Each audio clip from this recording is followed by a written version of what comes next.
요한복음 21장 1절로 14절. 1절입니다. 그 후에 예수께서 디베랴 호수에서 또 제자들에게 자기를 나타내셨으니 나타내신 일은 이러하니라. 시몬 베드로와 디두모라 하는 도마와 갈릴리 가나 사람 나다나엘과 세베대의 아들들과 또 다른 제자 둘이 함께 있더니 시몬 베드로가 나는 물고기 잡으러 가노라 하니 그들이 우리도 함께 가겠다 하고 나가서 배에 올랐으나 그날 밤에 아무것도 잡지 못하였더니 날이 새어 갈 때에 예수께서 바닷가에 서셨으나 제자들이 예수이신 줄을 알지 못하는지라. 예수께서 이르시되 제자들 얘들아 너희에게 고기가 있느냐 대답하되 없나이다. 이르시되 그물을 배 오른편에 던지라 그리하면 잡으리라 하시니 이에 던졌더니 물고기가 많아 그물을 들 수 없더라. 예수께서 사랑하는 그 제자가 베드로에게 이르되 주님이시라 하니 시몬 베드로가 벗고 있다가 주님이라 하는 말을 듣고 겉옷을 두른 후에 바다로 뛰어내리더라. 다른 제자들은 육지에서 거리가 불과 한 50칸쯤 되므로 작은 배를 타고 물고기 든 그물을 끌고 와서 육지에 올라오니 숯불이 있는데 그 위에 생선이 놓였고 떡도 있더라. 예수께서 이르시되 지금 잡은 생선을 좀 가져오라 하시니 시몬 베드로가 올라가서 그물을 육지에 끌어올리니 가득히 찬 큰 물고기가 153마리라. 이같이 많으나 그물이 찢어지지 아니하였더라. 예수께서 이르시되 와서 조반을 먹으라 하시니 제자들이 주님이신 줄을 아는 고로 당신이 누구냐 감히 묻는 자가 없더라. 예수께서 가셔서 떡을 가져다가 그들에게 주시고 생선도 그와 같이 하시니라. 이것은 예수께서 죽은 자 가운데서 살아나신 후에 세 번째로 제자들에게 나타나신 것이라. 아멘. 할렐루야. 오늘도 주님과 동행하는 복된 하루가 되길 주의 이름으로 축복합니다. 네. 오늘 우리가 1절부터 3절까지 말씀을 보면 못 잡는 것도 은혜다. 그 말씀을 좀 나눠보려고 하는데요. 예수님께서 디베랴 호수, 갈릴리 호수, 디베랴 호수 이렇게 이름이 여러 가지가 있죠. 동네에서 어느 동네에서 바라보느냐에 따라서 디베랴 호수라고도 하고 갈릴리 바다라고 하고 여러 가지 이름이 붙습니다. 예수께서 디베랴 호수에서 또 제자들에게 자기를 나타내셨으니 부활하시고 이제 부활의 영체를 가지고 나타나신 것이죠. 2절에 시몬 베드로, 디두모라 하는 도마, 갈릴리 가나 사람 나다나엘, 세베대의 아들들 또 다른 제자 둘이 함께 있더니 시몬 베드로가 나는 물고기 잡으러 가노라 하니 그들이 우리도 함께 가겠다 하고 나가서 배에 올랐으나 그날 밤에 아무것도 잡지 못하였더니. 자, 여기 보면요, 못 잡는 것도 주의 은혜다. 만약에 풍성하게 잡혔더라면 제자들은 어떻게 됐을까요? 우리가 보통 어떤 일을 하다가 내가 이제 주를 위해서 살고 싶다라고 고백한 이후에 자신들이 했던 모든 것들을 주를 위하여 방향성을 전환한 사람들의 삶이 있습니다. 여기서 보면 제자들은 특별히 그물과 배를 버려두고 예수를 쫓았다고 했잖아요. 제자가 되었을 때. 근데 예수님께서 자신들의 기대와 달리 십자가에 돌아가시자 다시 그물, 배를 찾으러 간 거예요. 만약에 그들이 예수님을 따르기 위해서 그물과 배를 두고 가족과 친척을 두고 예수님의 제자가 되겠다고 길을 나섰잖아요. 그런데 자신들의 기대와 달리 예수님께서 수차례 여러 번 말씀하셨지만 십자가에 달려 돌아가시고 다시 사흘 만에 부활할 것을 말씀하셨지만 예수님의 제자들의 기대는 본 적도 없고 들은 적이 없는 부활에 관한 메시지보다 현실적으로 예수님이 기적과 능력을 행하셔서 자신들이 원하는 하나님 나라를 이 땅에 세울 것을 사실은 기대했다고 볼 수 있겠죠. 성령이 임하시기 전에 그들의 가치관은 사실 굉장히 인본적이고 세속적이고 이성적인 가치관으로 예수님의 말씀을 받아들이려니까 경험하지 못한 부활에 관해서는 사실 확신이 없었다고 생각합니다. 만약에 그 기대가 있었다면 엊그제 말씀에도 보니까 예수님의 사랑했던 예수님의 세 여인들이 있잖아요. 그 마리아와 이 막달라 마리아와 이 사람들이 예수님 앞에 갈 때 향품을 준비해서 갔다는 얘기는 부활에 관한 기대보다는 시신으로 있을 예수님을 사실은 시신 처리를 하기 위해서 찾아갔던 것 아니겠습니까? 제자들조차도 사실은 예수님께서 수차례 죽으심과 사흘 만의 부활을 말씀하셨지만 제자들은 그 이야기를 한 귀로 듣고 한 귀로 흘렸다고 생각해요. 왜 그랬을까 생각해보고 상상해보면 제자들은 본 적도 없고 들은 적도 없는 비상식적이고 초현실적인 죽은 자의 부활에 관해서는 사실 기대감을 갖지 못했다는 거죠. 그들의 기대감은 현실적으로 자기들 눈앞에서 보여졌던 무리변에서 포도주가 되거나 오병이의 사건이 일어났거나 귀신이 떠나가고 안진뱅이가 일어나고 눈먼 자가 눈을 뜨고 이런 것까지는 자신들 눈에서 보여진 것이잖아요. 확인됐지 않습니까? 그러니까 여기까지는 수용이 되고 기대감이 있었어요. 그 기대감은 자연스럽게 저는 세속적 기대로 뻗쳤다고 생각해요. 이 정도 능력이라면 예수님은 과연 로마의 핍박과 이 유대인들의 가장 강력한 핍박을 이겨내시고 능력을 행하셔서 얼마든지 이 세상 가운데에서 탁월한 군주가 될 것이다 라고 기대를 했을 것이라고 생각해요. 여러분, 그렇게 자연스럽게 이어지지 않았을까요? 이성적이라면. 그래서 예수님이 말씀하시는 본인이 죽을 것이고 십자가에 달려 죽지만 내가 사흘 만에 부활하게 될 것이라고 아무리 몇 차례 이야기해도 그들의 이야기는 와닿지 않았던 거죠. 그런데 이 사람들이 자신들의 기대와 달리 예수님께 십자가에 달려 돌아가시고 아무런 저항도 못하시고 힘없이 십자가에 순응하시자 나는 물고기나 잡으러 가야겠다 이렇게 말하는 장면이 나와요. 나는 물고기나 그 얘기는 뭡니까? 나도 다시 옛날로 돌아가야겠다. 그물을 버려두고 배를 버려두고 자신의 일터를 두고 예수님의 제자가 되겠다고 길을 나섰잖아요. 근데 자신들의 기대와 달리 전혀 예상하지 못했던 일이 일어났습니다. 예수님이 여러 차례 설명했지만 제자들은 염두에 두지 않았던 것을 알 수가 있어요. 만약에 그랬다면 그들이 갈릴리에 가서 예수님을, 부활하신 예수님을 기다리고 그물을 잡지 않았겠죠. 갈릴리로 가긴 갔어요. 근데 나는 물고기나 잡으러 가야겠다라고 표현을 합니다. 예수님 만나러 가야겠다 이렇게 말하지 않았다는 것이죠. 물고기를 잡으러 가노라. 우리도 함께 가겠다 하고 무리들이 따라 나섭니다. 시몬 베드로가 난 고기나 잡으러 가야겠다.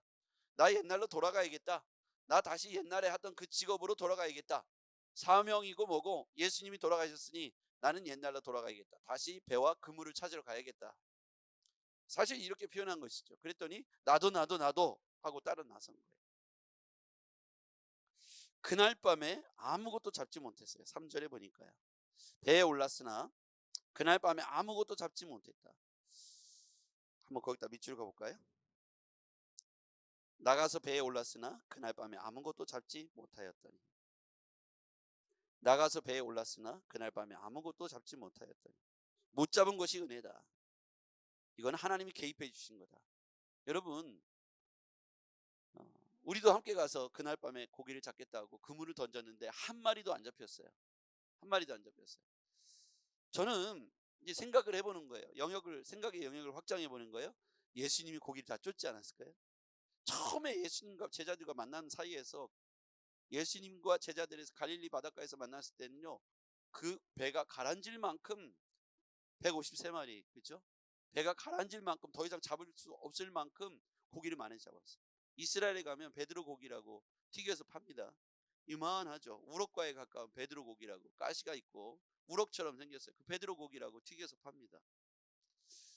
그런데 그런 물고기가, 이만한 물고기가 조그만 나무배에 가득 찼다는 건 배가 가라앉을 만큼 많이 잡혔다고 했잖아요. 그럼 그건 어떻게 된 거예요? 어떻게 그렇게 한꺼번에 많이 잡힙니까? 그건 주님의 개입이죠. 그렇죠? 예수님의 개입이잖아요. 지금 하나도 못 잡혔어요. 그럼 이 또한 하나님의 개입, 예수님의 개입이라고 생각합니다. 막으신 거죠. 왜 그렇습니까? 그날 많이 잡으면 제자들은 그냥 이것이 옳다고 받아들일 거예요. 그 예수님께서 막으신 거죠. 왜냐하면 예수님의 계획이 있기 때문입니다.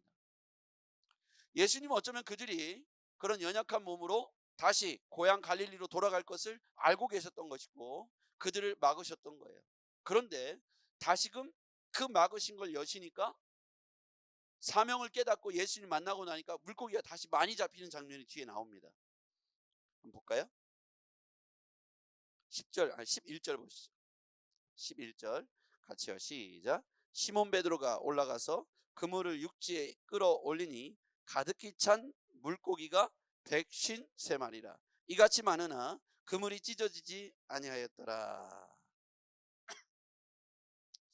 어떻게 이런 일이 벌어졌을까요? 7절 시작. 예수께서 사랑하시는 그 제자가 베드로에게 이르되 주님이시라 하니 시몬 베드로가 벗고 있다가 주님이라는 말을 듣고 겉옷을 두른 후에 바다로 뛰어내리더라. 지금 이 장면에 한 번은 하나도 못 잡는 일이 나오고, 또 한 번은 기적처럼 153마리가 다시 이 배가 가라앉을 만큼 다시 어마어마한 만선을 기록합니다. 그 사이에 무슨 일이 있었냐면 예수님을 다시 만나는 사건이 있어요. 그렇죠? 사랑하는 제자가 예수다, 주님이시다 라고 말하는 장면이 그 가운데 나옵니다. 여기에서 우리 깨달을 수 있는 게 뭐냐면, 예수님께서 왜 그날 밤에 고기를 잡으러 갔는데 한 마리도 못 잡게 하셨을까? 예수님을 만나지 않고 아무것도 갖춰지지 않은 상태에서, 주님이 그 마음속에 동행하시지 않는 상태에서 만선을 기록하는 건 축복일까요? 저주일까요? 우리가 한번 생각해 봐야 돼요. 예수 없는 부흥은, 예수 없는 만선은 오히려 그들에게 축복이 아니라 독이 될 수 있다는 거예요. 예수 없이 성공을 거듭하면 이 사람은 예수 없는 성공에 길들여지고 예수 없이 세상을 향하여 나아가게 될 것입니다. 중요한 건 예수님을 만나는 사건이 7절에 나왔잖아요. 베드로에게 사랑하는 제자가 주님이시다 그랬더니 베드로가 알아보고 주님이란 말을 듣고 겉옷을 들고 베드로가 배에서 뛰어내려서 물가운데에서 예수님께로 달려갑니다. 그리고 나서 이 사건이 뭐냐면 다시 만선을 기록하죠. 큰 물고기가 가득 잡혔어요. 그 이전에는 하나도 안 잡혔던 이 물고기가 주님이란 말을 듣고 베드로가 예수님을 만나고 나서 다시 만선을 기록하죠. 여러분, 우리가 예수님이 부재한 상태에서 우리가 많은 것을 얻게 되는 것이 독이 될 수 있고 축복이 아니라 저주가 될 수 있다는 사실을 우리는 여기서 깨달을 수 있습니다. 예수님이 우리 가운데 임재하시고 동행하시는 가운데 만선을 기록하는 축복은 이것을 통해서 주님을 경외하게 되고, 그렇죠? 주님을 경외하게 되죠. 처음에 그 베드로가 예수님을 만나서 이 갈릴리 호수에서 153마리의 물고기를 가득히 잡은 사건에서 베드로가 무릎을 꿇죠. 주여 나를 떠나소서 나는 죄인입니다. 경외감이죠. 주님을 만났을 때 만선을 기록하는 건 경외감을 갖게 해요. 그런데 주님 없이 만선을 기록하는 건 상당히 위험합니다. 그래서 우리는 사실 예수가 우리 가운데 계실 때 축복의 자녀가 되어야 합니다.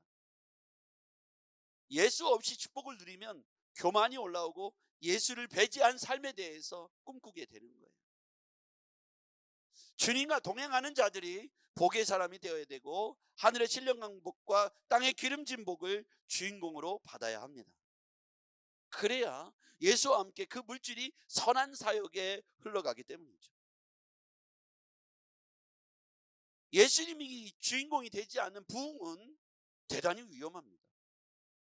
이단들은 어떻게 됐을까요? 처음부터 내가 교주요, 내가 하나님이요 했을까요? 처음에는 겸손하고 하나님의 종으로서 참 열심히 있고 특심 있는 사람들이죠. 근데 어느 날 어떤 증거가 나타나고 기적이 나타났을 때 사람들이 열렬히 환호하죠. 그럼 그 기적과 그 능력은 어디로부터 왔을까를 생각해야 되는데, 자기가 신령하다고 생각하고 자기의 능력이 나타났다고 내가 열심히 기도했더니라고 하는 내가 주인공이 됐을 때 굉장히 위험합니다. 마찬가지죠. 예수의 능력과 예수의 영광이 드러나지 않는 성공과 만선은 축복이 아니라 저주의 씨앗이 될 수 있고 죄의 씨앗이 될 수 있고 독이 될 수 있다는 걸 기억해요. 그래서 우리는 어떠한 성공이든 어떠한 일 앞에서 예수의 영광이 드러나야 될 줄 믿습니다. 이것이 반복되고 거듭될 때 이게 진짜 하나님 앞에서 축복이 되는 것이지, 예수 없이 성공, 이룩하고 합격하고 승승장구하는 건 지극히 위험하다. 그래서 우리는 나의 나 된 것은 하나님의 은혜다, 이 말을 우리 삶 속에서 떠나지 말아야 하겠습니다. 4절 말씀 볼까요? 4절 시작. 날이 새어갈 때에 예수께서 바닷가에 서셨으나 제자들이 예수이신 줄을 알지 못하는지라. 예수인지를 알지 못했어요. 근데 언제 그들이 알았습니까? 예수께서 그들의 삶에 개입하셔서 기적을 보여주시자 그제서야 깨닫고 예수를 보게 된 것이죠. 예수께서 그물을 배 오른편에 던지라. 6절. 이렇게 말씀하시자 던졌더니 물고기가 많아 그물을 들 수 없더라. 깜짝 놀라죠. 저가 누구시길래? 시키는 대로 했더니 이런 일이 생길까? 비포와 애프터가 극명하게 갈리는 거예요. 하나도 못 잡았는데 시키는 대로 했더니 만선이 되는 거예요. 이게 무슨 일이냐 이 말이죠. 그들이 어부였고 얼마나 경험이 있느냐는 여기에서 등장하지 않습니다. 그게 변수가 아니에요. 경력이 몇 년이냐가 여기에 경력이 몇 년이냐가 이 내용 기적의 변수가 아닙니다. 경력이 미천하에 못 잡았다, 경력이 많아서 많이 잡았다는 건 사람이 주인공이죠. 근데 경력과 그 경험과 아무 상관없는 거예요. 배움, 경력, 경험 이 모든 것들이 여기엔 등장하지 않습니다. 그냥 예수께서 야 저기를 던져봐라 했을 때 순종했더니 비포 아무것도 잡지 못한 그들의 인생이 갑자기 만선이 되는 거예요. 이게 예수로 말미암는 기적의 역사라는 거예요. 예수께서 바닷가에 서셨으나 제자들이 아무도 몰라봐요. 그런데 예수님이 말씀하신 것을 듣고 순종했더니 그가 예수인 줄을 알아보게 되는 것이죠. 우리의 삶도 마찬가지예요. 우리가 예수님이 우리의 삶에 개입하시는 흔적들을 낱낱이 기록해 보시길 바랍니다. 예수께서 우리 가운데 개입하시는 흔적들이 우리로 하여금 이 땅에서 내가 얼마나 작은 존재이고 그분이 얼마나 큰 존재인지를 깨닫게 할 것입니다. 그리고 마지막에 예수님께서 9절에 보니까 육지에 올라보니 숯불이 있는데 그 위에 생선이 놓였고 떡도 있더라. 그리고 예수님이 와서 조반을 먹으라. 12절. 예수께서 있을 때 와서 조반을 먹으라. 예수님은 어떤 분이실까? 생선과 떡을 준비해 놓으시고 지치고 힘든 인생들 우리를 위하여 위로하시고 격려하시고 다시 세우시는 분이시다. 우리에게 아침밥 조반을 준비해 주신 예수님은 우리가 다시 힘을 내고 다시 용기를 얻어서 다시 사역의 자리로 돌아오라는 메시지입니다. 여러분, 이게 이 세상에서 우리가 아침 조반을 먹듯이 영의 양식 말씀을 먹고 다시 여러분의 삶의 자리에서 제자의 삶으로 살아가는 하루가 되기를 주의 이름으로 축복합니다. 기도하겠습니다.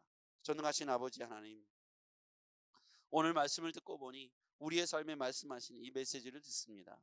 아무것도 잡지 못한 것이 하나님의 뜻이고 은혜였습니다. 그분이 개입하시자 단순히 그분께서 말씀하시는 배 오른편에 던지자 아버지 하나님 아무것도 잡지 못했던 인생에서 만선의 기쁨을 얻게 됩니다. 그때 우리는 경외할 수밖에 없고 소름이 돋습니다. 지금도 주님은 이 땅 가운데서 우리의 삶에 배 오른편에 던지라는 말씀을 하고 계신데 주여 우리가 그 말씀 듣고 내 경험 내 의지를 다 내려놓고 하나님 온전히 순종할 수 있는 우리가 되게 하여 주시옵소서. 예수님의 이름으로 기도했습니다. 아멘.